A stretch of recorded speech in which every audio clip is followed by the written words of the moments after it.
Okay, eto, pag-usapan natin. Tamba nagtatago na din kay Claire. Mana sa pinsan.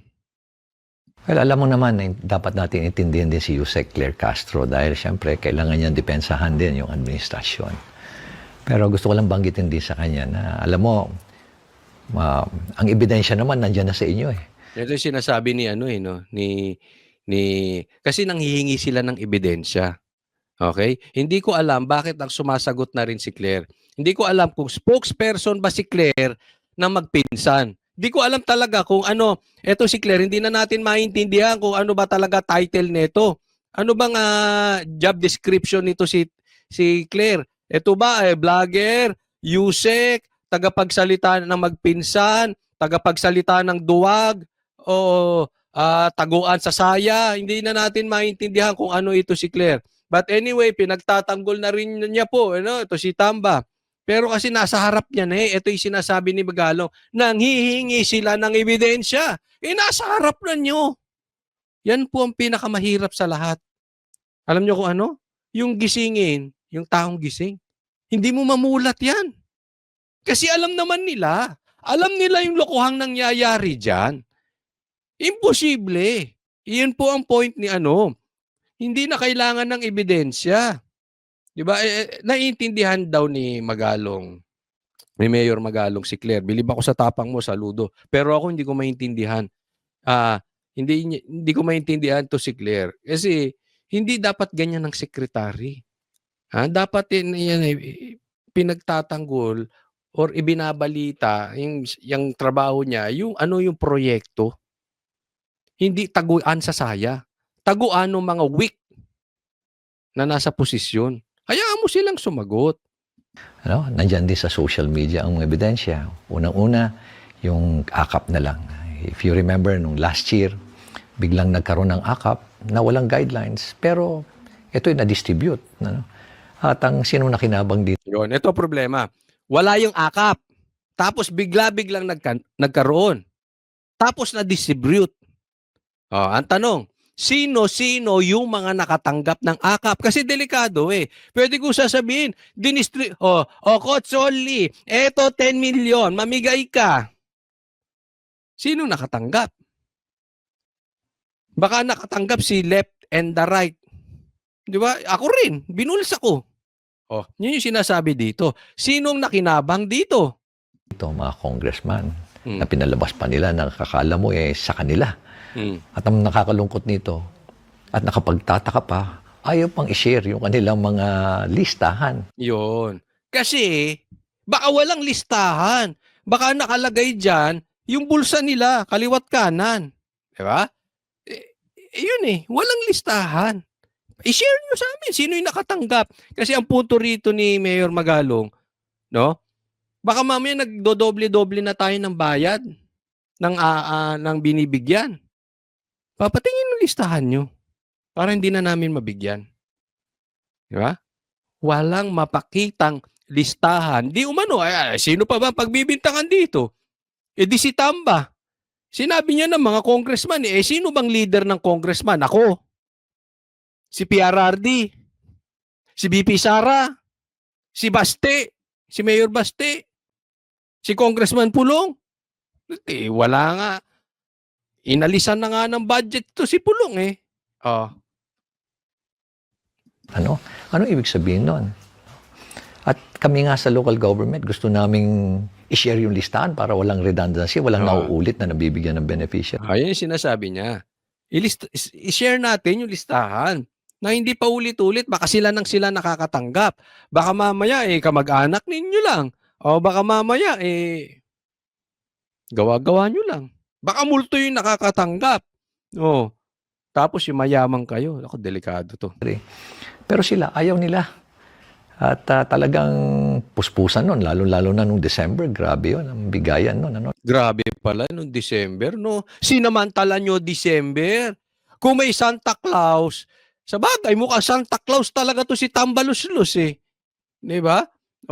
Kung may Santa Claus, sila din nag-Santa Claus at akala mo kung mamigay, akala mo pera nila.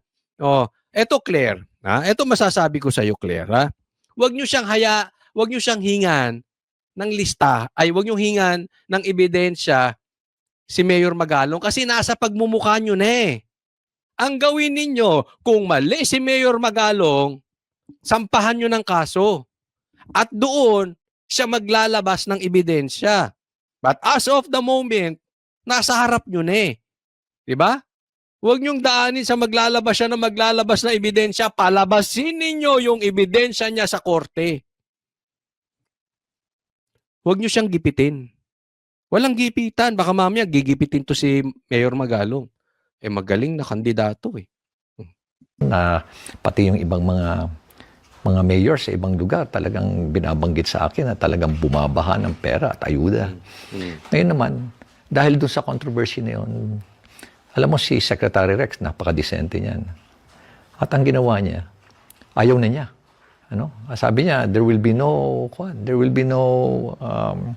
akap for Oh, wala na daw akap sa 2025. Sabi daw ni ni Rex. Oh, wala nang akap sa 2025. Oh, anong nangyari? 2025 budget for DSWD. For DSWD. Mm. But pati siya mismo, he was surprised na after the BICAM, nagkaroon ng akap. Hindi naman niya ni-request yan sa NEP. Ayun eh, di ba? Hindi naman ni-request, pero nagkaroon. Kaya nga yung BICAM na yan yung tinatawag na BICAM. Malaki talaga problema nila dyan. Alam mo, yung paglalantad ni Tatay Digong, nila Attorney Big, yung patungkol dyan sa BICAM na yan, isa yan, kaya binanatan si Tatay Digong at pinadala doon. Hindi lang, nagdududa ako kasi hindi nila magalaw-galaw si Attorney Big. Duda ako, may mga maraming hawak na alas si Attorney Big against Bongbong. Kasi sabay-sabay sila dyan eh. Binulgar nila yung BICAM na yan. Sila pa simuno niyan. Kaya salute talaga sa'yo, Attorney Vic Rodriguez and PRRD. Pero alam ko marami pang hawak na ebidensya si Attorney Vic. So antayin natin. Kasi hindi siya ginagalaw. Napaka-imposible. Kita nyo naman anong ginawa kay Tatay Digong. Nag-init talaga ulo nila dyan. Kasi malaki yan. Kaso po talaga yan. Pag naalis sila sa pwesto, ay daang-daan kaso ang kakaharapin nitong mga ito. Galit sila doon. Ito pa, sinasabi ngayon ni Mayor Magalong. Hindi ko alam, baka mamaya meron na rin itong warrant of arrest galing sa Interpol. Hindi ko alam kung pauhuli na rin to ng ICC. Baka mamaya bigla itong kidnapin, dalhin sa Villamor Air Base, tapos bitbitin sa, nakakatakot, dalhin to sa ICC tapos sabihin, kasi sinunod lang namin yung Interpol, meron silang warrant of arrest. Wala pa naman desisyon ng korte kung paano mga-aresto. Hindi naman pa nadidesisyonan ng korte kung yung illegal, yung pagkaka-arrest to kay Tatay Digong. Kaya inulit namin. Sa nangyayari ngayon, everything is possible na sa Pilipinas. Kaya hindi na ako magtatakang gawin dito kay Mayor Magalong. Kasi matindi, yung BICAM na yan. Yan ang pilit pinagtatakpan nila. Kaya nga pinagtakpan ng impeachment yan. Kaya nga pinatitiklo si Tatay Digong. It's the president's budget. Kaya nagtataka lahat, biglang nagkaroon ng akap. Para kanino yung akap? Ngayon, tingnan mo, kung sinong gumagawa ngayon ng mga text messages na na-approvean na yung guidelines ng akap, ipapadala na namin dyan. Doon sa loob ng Congress. Di ba? May kumakalat naman eh. Approve na yung akap, etc. etc. Sila yan. Alam mo, habang humihirap ka, tayo habang humihirap, sila payaman. Makikita mo pa doon good day Kong, nakalagay pa doon So, ibig sabihin, sila na naman. Unang-unang, trabaho nyo gumawa ng batas. Yun. Ngayon lang nangyari yan siguro dati nangyayari pero hindi ganyang kagarapal. Ngayon talaga kung buwaya. Lolong ang dating. Alam niyo yung pinakamalaking buwaya sa buong mundo? Si Lolong? Ay ganyan. Lolong ang datingan nito mga na ito. Talagang buwayang-buwaya. Hindi nyo trabaho yan. Ang trabaho nyo gumawa ng batas. Hindi mag-akap-akap. Pambihira Ano ba kayo? Hindi mamigay ng ayuda. Hindi yung lagi na lang puro pagkakapirahan nandiyan kayo lagi. Masakit yan, Claire. Pagkakaperahan, andiyan kayo lagi, oh. Ayan, pinsan ni Marcos. Tatandaan nyo yan. Sige, bumoto pa kayo ng Team Alyansa, Team Bongbong. Pinsan ni Marcos yan. Siya, bilang presidente, walang magawa. Anong klaseng presidente meron tayo? Ano? Nakasawsaw kayo yan basta pagkakabiraan. Okay, yung AKAP, nilagyan nila ng ilang 26 billion pesos. Hindi naman hinihingi. Binawasan nila yung agriculture, binawasan nila yung PhilHealth, o wala silang nilagay sa PhilHealth, by the way. Ito, PhilHealth, no? Baka nakalimutan nyo. Tinanggalan yung PhilHealth. Wala silang nilagay sa PhilHealth. Tapos merong ayuda, merong AKAP. 'Di ba? Grabe, no? Grabe ka abusado. Baka nakalimutan ninyo. Isa po ang health na concern ng mga Pilipino. Do you know why Bongo is number 1 right now? Bukod sa pagiging kaalyado ni Duterte, given na po yan. Given na po yan. Okay? Pero alam nyo kung bakit? Number 1 si Bongo? Talaga kasing maraming natulungan yung Malasakit Center. Legit po yun eh. Kalusugan. Isipin mo, Pilipino, wala ka nang pera. Magkakasakit ka pa. Malaking dagok sa'yo yan. Wala ka nang makain. Magkakasakit ka pa. Tapos ka na. Kaya napaka-importante sa Pilipino ng kalusugan. Ito masama.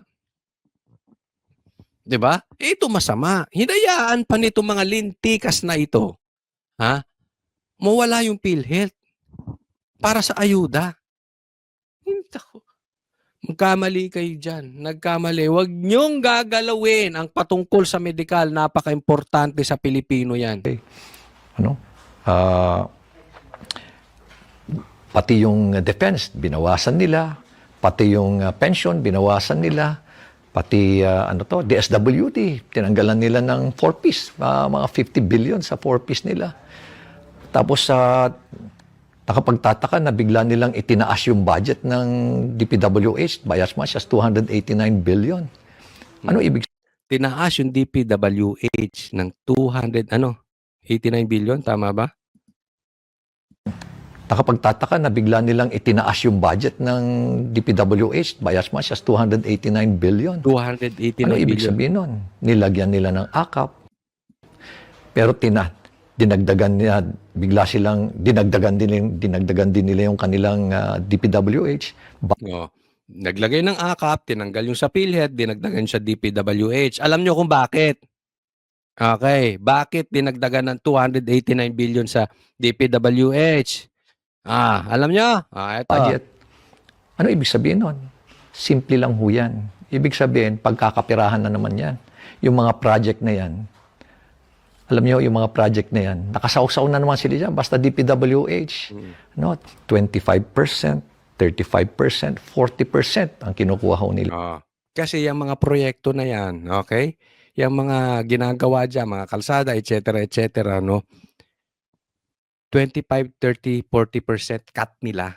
So halimbawa, may 100 milyon na proyekto. 40%, 40 million, akin na. Akin. Okay? Yung 60, saan mapupunta? Dyan. Another is, ang nakakalungkot ho, sila pa ho yung contractor. Yung pa. So bukod sa 40%, sila pa contractor. Di kikita pa sila. Kalimitan, sila pa yung mga supplier. Sila pa rin yung supplier. Kaya yung mga 40%, 35%, hindi pa ho yan.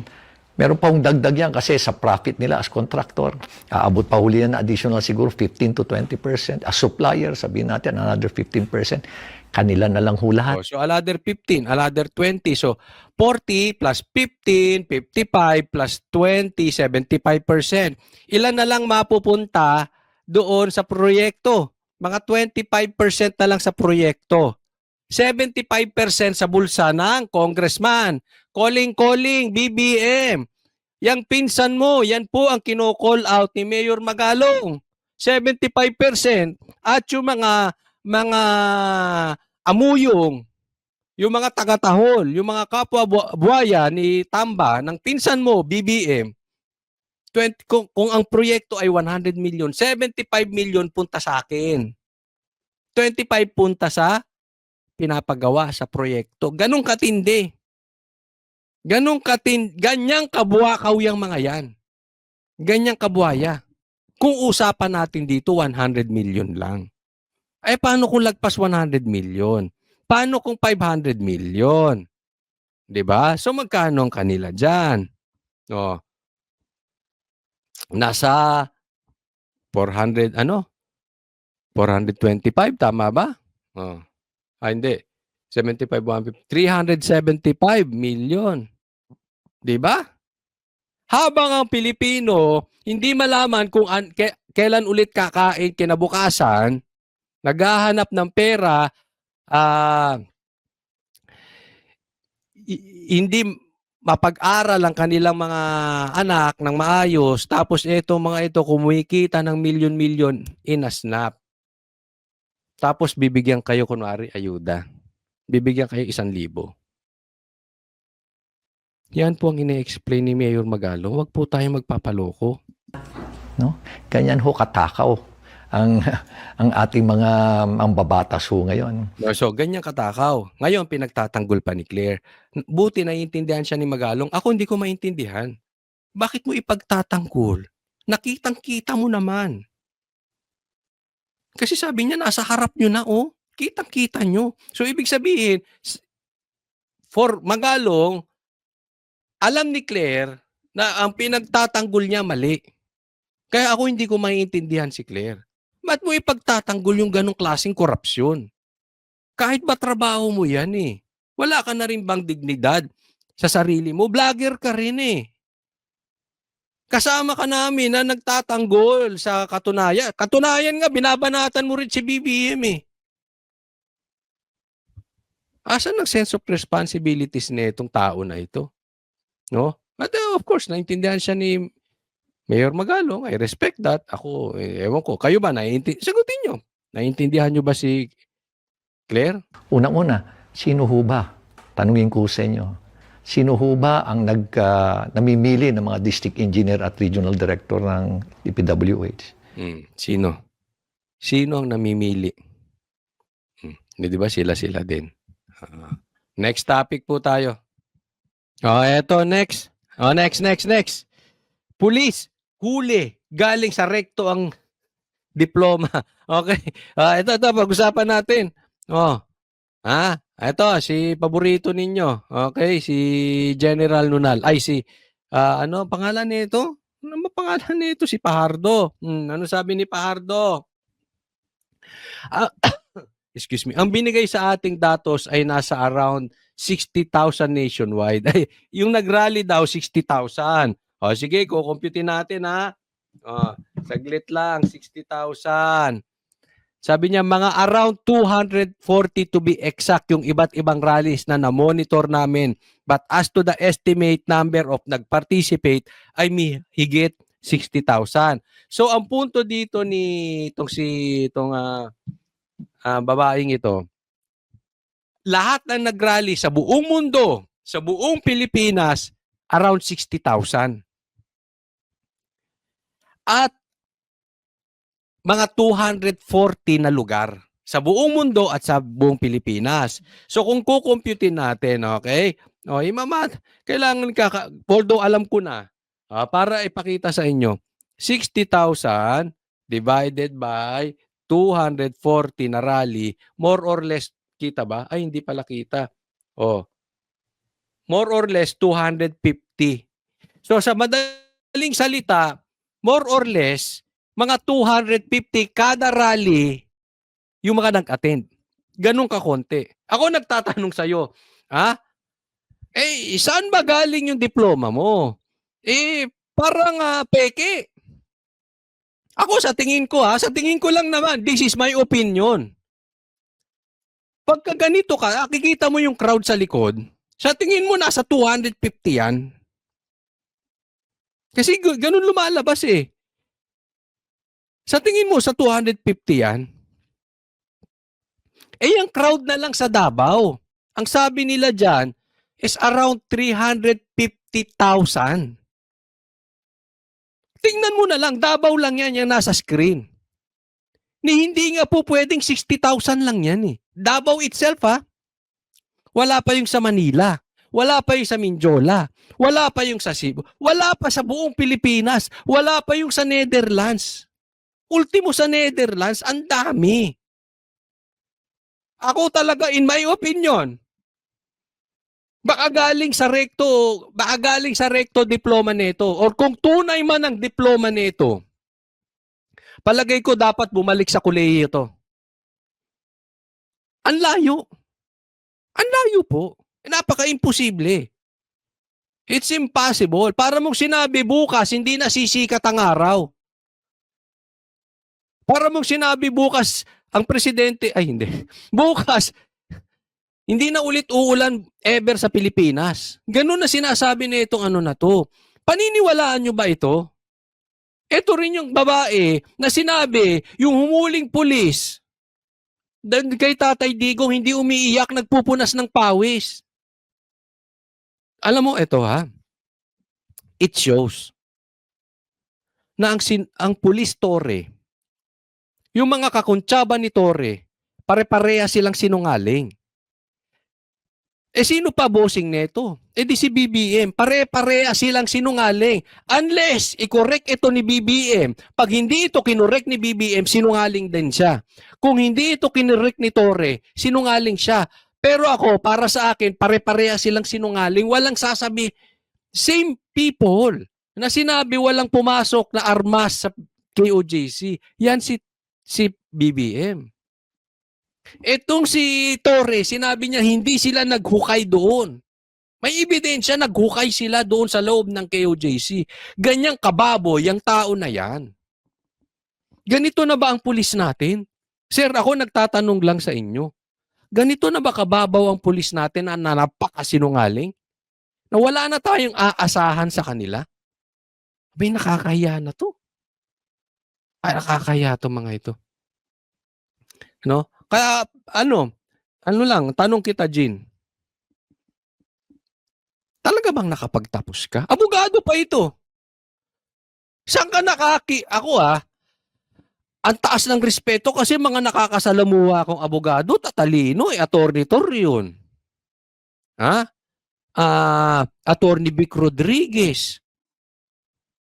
Attorney Jimmy Bondok. Ang tatalino. Attorney Acosta. Pambihira. Ito abogado. Ganyan na sinasabi. Bobo to. Bobo. Palagay ko bumalik to sa kolehiyo.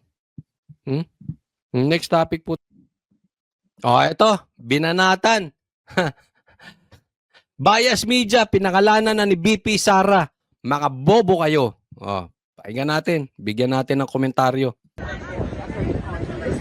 It doesn't have to be 30,000. They have to prove that it's systematic and it's sabi sa press conference. Yes, but you have to prove that there were 30,000 victims. Ang pinag-uusapan dito, ang sinasabi kasi ng media, 30,000. Pahamak tong media 30,000 sila ng 30,000 ng 30,000. Yun ang pinick up ng ICC. Isipin mo, ang ebidensya ay pinick up ng mga katulad ni Marcos, 30,000.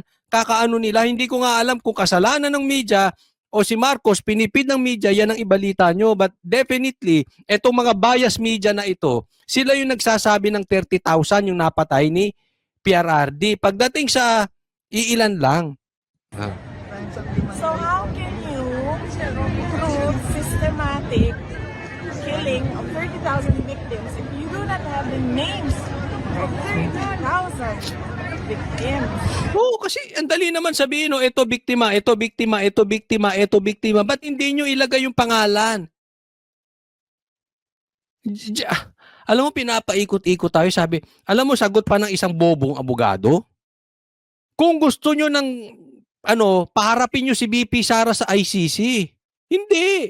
Kayo ang nagdidemanda Kayo nag-a-accuse ng merong pinatay si Tatay Digong ng 30,000. Bakit hindi nyo ngayon patunayan sa ICC? Kaming paharapin nyo sa ICC. Ganun ang lumalabas. Ba't daw hindi harapin ni BP Sara ang ICC? Kagaguran din, no? Kagago na itong mga ito. Pinagbintangan nyo ang pamilya Duterte, tapos yung burden of proof nilagay nyo sa kanila. Excuse me po, anong klase kayong abogado? Abogado nga ba kayo? Kayo magpatunay. Pangalang wala kayong maibigay. So, really, truly, wala naman kaming magawa sa media, pero nakikita ko talaga sa lahat ng articles, war on drugs, killing thousands, and yet we have 181 pieces of evidence, and we don't even have victims. 43 counts of murder. Ilan daw? 43 counts of murder. 43 lang. Meron pa pinag-uusapan, 181 pieces of evidence. Ang layo sa 3,000, no? Ganyan po kagago ang media. Kaya nga tatanungin ko kayo ulit. 'Di ba? Tanong ko kayo, sino ba ang media ngayon, news media na maaasahan na hindi nagbabalita ng fake news? Ilagay nyo dyan. Sinong mainstream media lang ang may katotohanan? Even 50. So where is the system there of killing thousands? No. No. Sorry. Bobo yung abogado nila. Ayun, bobo. Bobo. Ako I agree with you, BP Sara. Bobo talaga yung abogado nila. Tapos, ang isasalang pa si BP Sara. Ma'am, last na lang from my end. You have so much on your plate. Birthday ng presidente, you are the vice president, malayo kayo sa pamilya niyo na nasa Pilipinas. How do you manage? Paano ang strategiya ninyo to balance your family? Pag-aalaga sa pamilya, pati na po itong mga problema ang kinakaroon. And for yourself. Well, nung dumating si Hanilet, ay nakalibot na ako ng maayos. Nakuskus ko na yung mga dapat kuskusin, ma'am. Na-shave ko na yung aking legs. Nagupitan ko na yung aking kuko nung dumating si Hanilet. So, ang that point, okay na ako. Sakto naman yung tulog ko, sakto yung kain ko. So, wala na tayong problema dyan. Pagdating naman sa mga anak ko, nandiyan yung aking husband, siya yung parents ngayon, solo parent. Matanong ko rin po kayo. Ano ang regalo niyo kay Tatay Digong sa birthday niya? Kung matatanong niyo ako ang regalo ko kay Tatay Digong sa birthday niya, vote straight PDP. Yung 10 Duterte na tumatakbong senador. Yan po ang regalo ko sa kanya. And hopefully, isipin nyo rin kung anong gusto nyong regalo kay. Kung talaga kayo supporter ni Tatay Digong, isipin nyo kung anong gusto nyong pwede nyong iregalo kay Tatay Digong. Kasi, ako I mean, this is my opinion. Alam ko, kasi bago siya hinuli, alam na niya na huhulihin siya. And yet, ang binanggit niya doon sa Hong Kong, iboto yung 10. Kaya siya nandoon dahil pinopromote niya yung 10 na kandidato. Tumaya siya doon. And siguro kung meron man siyang kahilingan in my opinion, isa po ito sa kahilingan niya. Iboto natin yung 10. Alam kong matutuwa siya doon kung yan ang regalo niya natin sa birthday niya. Yes, of course, gusto nating makauwi siya. Nandoon na po yun. Pero marami sa atin wala masyadong magagawa patungkol dyan. Diba? Kung hindi mag-attend tayo ng rally, isigaw natin yung hinaing natin sa gobyerno patungkol sa maling ginawa kay Tatay Digong. Pero yung talagang actively, directly, na meron tayong kakayanang magawa, yung talagang may immediate effect, yung iboto natin yung 10. Alam ko matutuwa diyan si Tatay Digong. tungkol sa aking mga anak. At pagdating naman sa trabaho ko sa Office of the Vice President, dahil nga konti na lang din ang project namin ngayon, ay kayang-kaya nila. We do it remotely. They give me updates every morning sa kanilang time, and then I give them replies every morning sa time namin sa sistema kami sa Office of the Vice President. And yes, organizing the team, the support team of the legal team of President Duterte, the support team of President Duterte. Ito po sinabi ni BP Sara, no, isa sa binanata niya rito yung kung tama ako ng pagkakaalala, isa dito yung Rappler, no. Kasi yung bintang ng 30,000, alam mo style komunista yan eh. Hindi ko sinasabing yung Rappler na style komunista, pero kayo na lang mag-isip dahil malayo sa katotohanan. I will stand na walang magrarally ng ganito kadami sa buong mundo pupunta sa Netherlands para gumastos, magpaliban sa kanilang trabaho at mag-effort, magsakripisyo, pumunta dyan, mag-rally sa buong mundo. Kung meron talagang napatay si Tatay Digong na 30,000, malabo po yun. Maganda na rin, dinerecho na rin ni BP Sara itong mga media. Kasalanan eh. Kasalanan ito ng media. Alam mo, ang media dapat, para sa akin, tayo ang nagiging kasangkapan ng katotohanan. Tayong media ay hindi dapat nababayaran. Tayong media ay hindi dapat pumapanig kung kani-kanino sa maling paraan. Pagkita nyo na. Kasi, alam mo mga Pilipino, alam nyo namang matatalino tong media na ito eh. So I will not believe na naloloko sila. Really, I don't believe that. Hindi sila naloloko. Matatalino yan. Mas matatalino yan kaysa sa akin. Pero ba't niloloko nila taong bayan? Alam nila eh. Bayad ba sila? Hindi ko alam.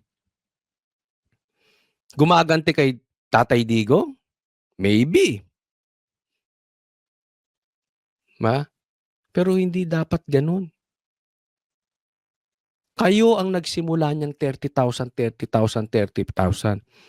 Sana sinasabi ninyo, responsible broadcasting, responsible journalism.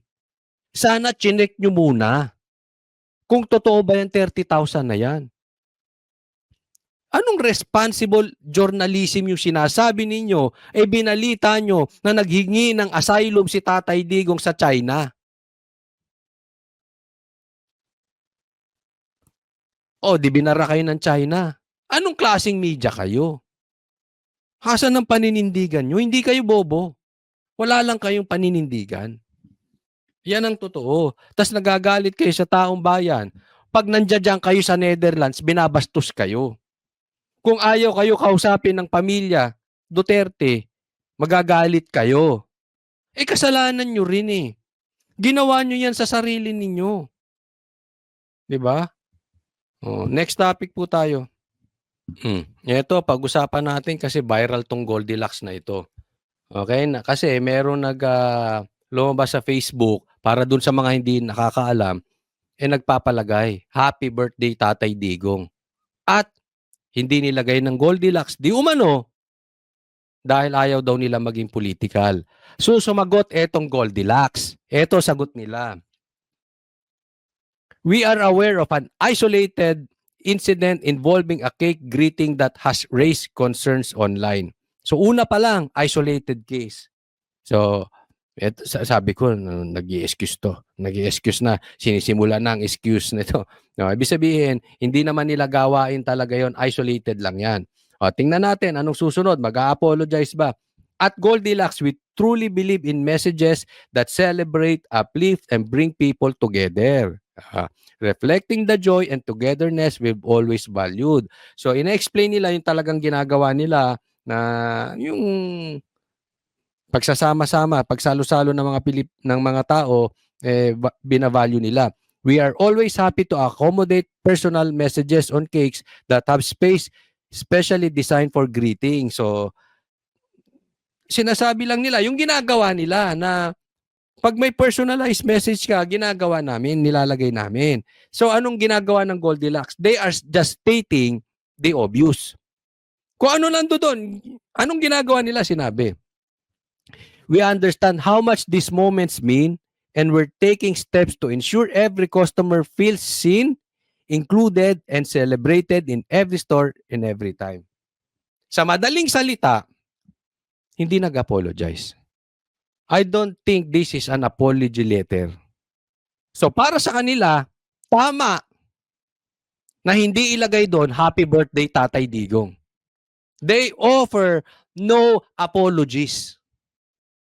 Ang dating pa nga sa akin ito, gina-justify nila.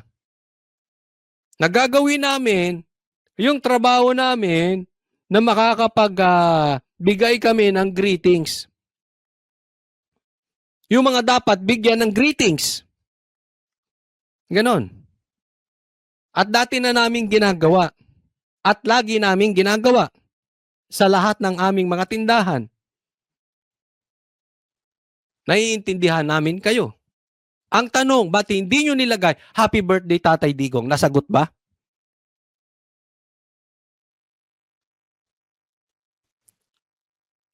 Hindi ba tao rin si Tatay Digong? Hindi ba magbabayad yung customer? Bastos ba yung nakalagay? Political ba yung mag-happy birthday Tatay Digong? So wala nang karapatang mag-birthday si Tatay Digong? So pag nag-happy birthday ka, halimbawa ako, trabaho ko, mag-franchise ako ng Goldilocks. Pumasok si Bongbong. Ano, hindi ko papasukin? Nagpalagay, Happy Birthday Bongbong Marcos. Hindi ilalagay ko. Obligasyon ko yun eh. Hindi po pwedeng hindi.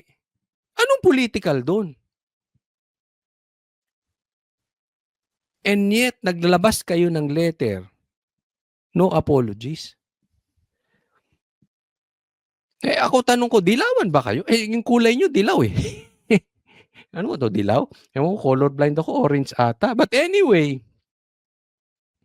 parang eh.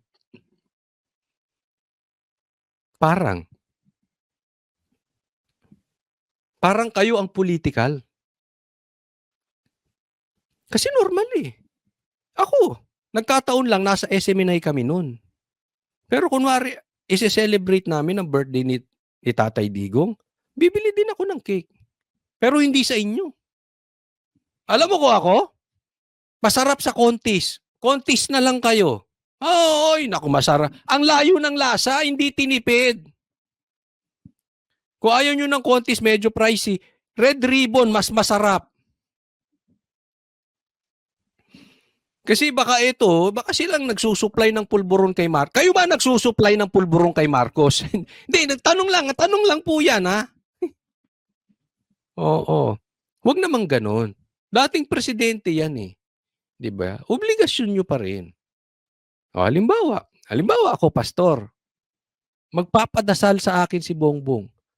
As a pastor, pagdadasal ko pa rin si Bongbong. Halimbawa, kunwari may ari ako ng hotel.